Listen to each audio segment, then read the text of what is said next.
आज हम देखेंगे कोलोकेशन। इसका मतलब होता है कुछ ग्रुप ऑफ वर्ड्स जो साथ में रहते हैं उन्हें कहा जाता है कोलोकेशन।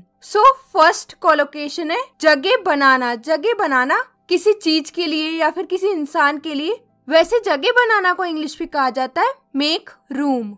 मेक रूम मतलब जगह बनाना। जैसे इसका एग्जाम्पल है, थोड़ा खिसक जाओ और मेरे लिए जगह बनाओ। तो आप इसे इंग्लिश में बनाएंगे scoot over and make some room for me. Scoot over and make some room for me मतलब थोड़ा खिसक जाओ और मेरे लिए जगह बनाओ। और नेक्स्ट डे ऐलान करना। ऐलान करना वैसे ऐलान करना को इंग्लिश में कहा जाता है मेक एन अनाउंसमेंट मतलब ऐलान करना। जैसे इसका एग्जाम्पल है, मैं एक ऐलान करना चाहता हूँ। तो आप इसे इंग्लिश में बनाएंगे I want to make an announcement मतलब मैं एक ऐलान करना चाहता हूँ। और नेक्स्ट डे गलती करना। गलती करना वैसे गलती करना को इंग्लिश में कहा जाता है मेक अ मिस्टेक मतलब गलती करना। जैसे इसका एग्जाम्पल है गलती मत करना। तो आप इसे इंग्लिश में बनाएंगे डोंट मेक अ मिस्टेक मतलब गलती मत करना।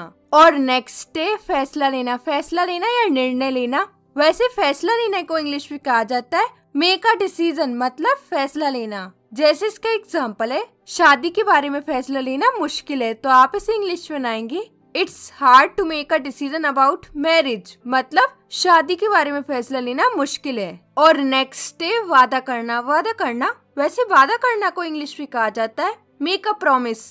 मेक अ प्रॉमिस मतलब वादा करना। जैसे इसका एग्जाम्पल है मैंने उसकी मदद करने का वादा किया था। तो आप इसे इंग्लिश में बनाएंगे I made a promise to help her मतलब मैंने उसकी मदद करने का वादा किया था। और नेक्स्ट डे भुगतान करना। भुगतान करना वैसे भुगतान करना को इंग्लिश में कहा जाता है मेक पेमेंट।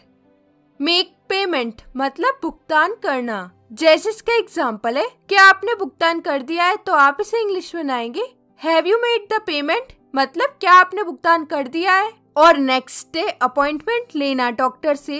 वैसे अपॉइंटमेंट लेना को इंग्लिश में कहा जाता है make an appointment. Make an appointment मतलब अपॉइंटमेंट लेना। जैसे इसका एग्जाम्पल है मैंने डॉक्टर से मिलने के लिए अपॉइंटमेंट ली है। तो आप इसे इंग्लिश में बनाएंगे I have made an appointment to see the doctor मतलब डॉक्टर से मिलने के लिए मैंने अपॉइंटमेंट ली है। और यहाँ पे मैं आपको बता दूं सी का मतलब मिलना भी होता है किसी से। और नेक्स्ट डे प्रयास करना। प्रयास करना या कोशिश करना वैसे प्रयास या कोशिश करना को इंग्लिश में कहा जाता है मेक एन एफर्ट मतलब कोशिश करना या प्रयास करना। जैसे इसका एग्जाम्पल है मैं रोज इंग्लिश बोलने की कोशिश करता हूँ। तो आप इसे इंग्लिश में बनाएंगे I make an effort to speak English daily मतलब मैं रोज इंग्लिश बोलने की कोशिश करता हूँ। और नेक्स्ट डे शोर मचाना। शोर मचाना वैसे शोर मचाना को इंग्लिश में कहा जाता है make a noise. Make a noise मतलब शोर मचाना। जैसे इसका एग्जाम्पल है शोर मत मचाओ। तो आप इसे इंग्लिश में बनाएंगे don't make a noise. Don't make a noise मतलब शोर मत मचाओ। और अगर आपको ये वीडियो पसंद आ रही है तो प्लीज इस वीडियो को लाइक कर दीजिए, शेयर कर दीजिए और चैनल को सब्सक्राइब भी कीजिए। और अभी तक आपने मुझे इंस्टाग्राम पे फॉलो नहीं किया तो वहाँ पे भी मुझे फॉलो कर लीजिए। और नेक्स्ट डे फोन करना। फोन करना इसे इंग्लिश में बोलेंगे make a phone call. Make a phone call मतलब फोन करना। जैसे इसका एग्जाम्पल है मैं फोन करने ही वाली थी। तो आप इसे इंग्लिश में बनाएंगे I was about to make a phone call. I was about to make a phone call मतलब मैं फोन करने ही वाली थी। और नेक्स्ट डे बहाना बनाना इसे कहा जाता है इंग्लिश में make an excuse. Make an excuse मतलब बहाना बनाना। जैसे इसका एग्जाम्पल है बहाना मत बनाओ। तो आप इसे इंग्लिश में बनाएंगे don't make an excuse. Don't make an excuse मतलब बहाना मत बनाओ। और नेक्स्ट डे पैसा कमाना। पैसा कमाना वैसे पैसा कमाना को इंग्लिश में कहा जाता है मेक मनी। मेक मनी मतलब पैसा कमाना। जैसे इसका एग्जाम्पल है वो पैसा कमाना चाहता है। तो आप इसे इंग्लिश में बनाएंगे he wants to make money मतलब वो पैसा कमाना चाहता है। और नेक्स्ट डे नाश्ता बनाना। नाश्ता बनाना वैसे नाश्ता बनाना को इंग्लिश में कहा जाता है मेक ब्रेकफास्ट मतलब नाश्ता बनाना। जैसे इसका एग्जाम्पल है मैं आज नाश्ता बनाऊंगी। तो आप इसे इंग्लिश में बनाएंगे I will make breakfast today मतलब मैं आज नाश्ता बनाऊंगी। और सिमिलरली मेक लंच का मतलब होता है दोपहर का भोजन बनाना। और मेक डिनर का मतलब होता है रात का भोजन बनाना। इस सुनिश्चित करना या पक्का करना इसे कहा जाता है इंग्लिश में मेक श्योर। मेक श्योर मतलब सुनिश्चित करना या पक्का करना। जैसे इसका एग्जाम्पल है, सुनिश्चित कर लो कि तुम्हारे पास चाबी है, तो आप इसे इंग्लिश में बनाएंगे make sure that you have the key. Make sure that you have the key मतलब सुनिश्चित कर लो कि तुम्हारे पास चाबी है। दिवालिया हो जाना, दिवालिया हो जाना किसी कंपनी का, वैसे दिवालिया हो जाना को इंग्लिश में कहा जाता है गो बैंकक्रप्ट मतलब दिवालिया हो जाना। जैसे इसका एग्जाम्पल है, कंपनी दिवालिया हो गई है, तो आप इसे इंग्लिश में बनाएंगे the company has gone bankrupt मतलब कंपनी दिवालिया हो गई है। और नेक्स्ट है संपर्क में रहना, संपर्क में रहना किसी के, इसे कहा जाता है इंग्लिश में कीप इन टच मतलब संपर्क में रहना। जैसे इसका एग्जाम्पल है, मैं हमेशा आपके संपर्क में रहूंगा, तो आप इसे इंग्लिश में बनाएंगे I will always keep in touch with you. I will always keep in touch with you मतलब मैं हमेशा आपके संपर्क में रहूंगा। और नेक्स्ट है संपर्क खोना किसी से, इसका मतलब है संपर्क में ना रहना किसी से। वैसे संपर्क खोना को इंग्लिश में कहा जाता है लूज टच मतलब संपर्क खोना। जैसे इसका एग्जाम्पल है, मैंने अपने पुराने दोस्तों के साथ संपर्क खो दिया, तो आप इसे इंग्लिश में बनाएंगे I lost touch with my old friends मतलब मैंने अपने पुराने दोस्तों के साथ संपर्क खो दिया। और नेक्स्ट है तापमान मापना शरीर का, उसे कहा जाता है इंग्लिश में टेक समवन्स टेम्परेचर मतलब शरीर का तापमान मापना। जैसे इसका एग्जाम्पल है, मुझे तुम्हारे शरीर का तापमान मापने दो, तो आप इसे इंग्लिश में बनाएंगे let me take your temperature. Let me take your temperature मतलब मुझे तुम्हारे शरीर का तापमान मापने दो। और नेक्स्ट है गायब हो जाना, गायब हो जाना, वैसे गायब हो जाना को इंग्लिश में कहा जाता है गो मिसिंग। गो मिसिंग मतलब गायब हो जाना। जैसे इसका एग्जाम्पल है, वो गायब हो गया है, तो आप इसे इंग्लिश में बनाएंगे he has gone missing.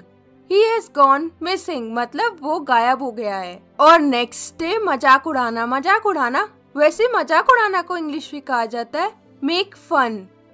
Make fun मतलब मजाक उड़ाना। जैसे इसका एग्जाम्पल है, वो उसका मजाक उड़ा रहा था, तो आप इसे इंग्लिश में बनाएंगे he was making fun of her.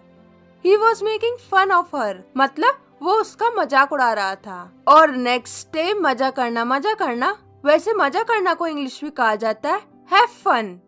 Have fun मतलब मजा करना। जैसे इसका एग्जाम्पल है, चलो मजे करते हैं, तो आप इसे इंग्लिश में बनाएंगे लेट्स हैव फन मतलब चलो मजे करते हैं। और नेक्स्ट कोलोकेशन है आराम करना। आराम करना को इंग्लिश में कहा जाता है टेक अ रेस्ट या फिर आप बोल सकते हो हैव अ रेस्ट, दोनों का मतलब होता है आराम करना। जैसे इसका एग्जाम्पल है, पार्टी से पहले मैंने आराम किया, तो आप इसे इंग्लिश में बनाएंगे I took a rest before the party, या फिर आप इसे ऐसे भी बना सकते हैं I had a rest before the party मतलब पार्टी से पहले मैंने आराम किया। और नेक्स्ट है मौका मिलना, वैसे मौका मिलना को इंग्लिश में कहा जाता है have a chance. Have a chance मतलब मौका मिलना। जैसे इसका एग्जाम्पल है, जब तुम्हें मौका मिले तो मुझे वापस कॉल करो, तो आप इसे इंग्लिश में बनाएंगे call me back when you have a chance. Call me back when you have a chance मतलब जब तुम्हें मौका मिले मुझे वापस कॉल करो। और नेक्स्ट है खतरा मोल लेना, खतरा मोल लेना, इसे कहा जाता है इंग्लिश में टेक अ रिस्क मतलब खतरा मोल लेना। जैसे इसका एग्जाम्पल है, खतरा मोल मत लो, तो आप इसे इंग्लिश में बनाएंगे डोंट टेक अ रिस्क मतलब खतरा मोल मत लो। और नेक्स्ट है मदद करना, मदद करना, वैसे मदद करना को इंग्लिश में कहा जाता है give a hand. Give a hand मतलब मदद करना। जैसे इसका एग्जाम्पल है, कृपया मेरी मदद कीजिए, तो आप इसे इंग्लिश में बनाएंगे please give me a hand मतलब कृपया मेरी मदद कीजिए। और नेक्स्ट है छुट्टा रखना, छुट्टा रखना, वैसे छुट्टा रखना को इंग्लिश में कहा जाता है keep the change. Keep the change मतलब छुट्टा रखना। जैसे इसका एग्जाम्पल है, आप छुट्टा रख सकते हैं, तो आप इसे इंग्लिश में बनाएंगे you can keep the change मतलब आप छुट्टा रख सकते हैं। और नेक्स्ट है हिस्सा लेना, हिस्सा लेना किसी गेम में, वैसे हिस्सा लेना को इंग्लिश में कहा जाता है टेक पार्ट। टेक पार्ट मतलब हिस्सा लेना। जैसे इसका एग्जाम्पल है, मैं इस खेल में हिस्सा लेना चाहता हूँ, तो आप इसे इंग्लिश में बनाएंगे I want to take part in this game. I want to take part in this game मतलब मैं इस खेल में हिस्सा लेना चाहता हूँ। और नेक्स्ट है राज रखना, राज रखना किसी चीज को, उसे कहा जाता है इंग्लिश में keep a secret. Keep a secret मतलब राज रखना। जैसे इसका एग्जाम्पल है, वो राज नहीं रख सकती, तो आप इसे इंग्लिश में बनाएंगे she can't keep a secret मतलब वो राज नहीं रख सकती। And the last one is चुप रहना या चुप होना। इसे कहा जाता है इंग्लिश में कीप क्वाइट या फिर आप बोल सकते हो कीप साइलेंट। जैसे इसका एग्जाम्पल है कृपया चुप रहिए या कृपया चुप हो जाइए, तो आप इसे इंग्लिश में बनाएंगे प्लीज कीप क्वाइट या फिर आप बोल सकते हो please keep silent. That's it for today's video. और मुझे कमेंट सेक्शन में इन दोनों के आंसर लिख के बताइए। और आपने इस वीडियो में सीखे 15+ कोलोकेशन। तो आपको ये वीडियो कैसा लगा अपना कमेंट में फीडबैक जरूर दीजिएगा। और मैं मिलती हूँ आपसे एक नेक्स्ट वीडियो में एक नए टॉपिक के साथ। Till then take care, keep practising.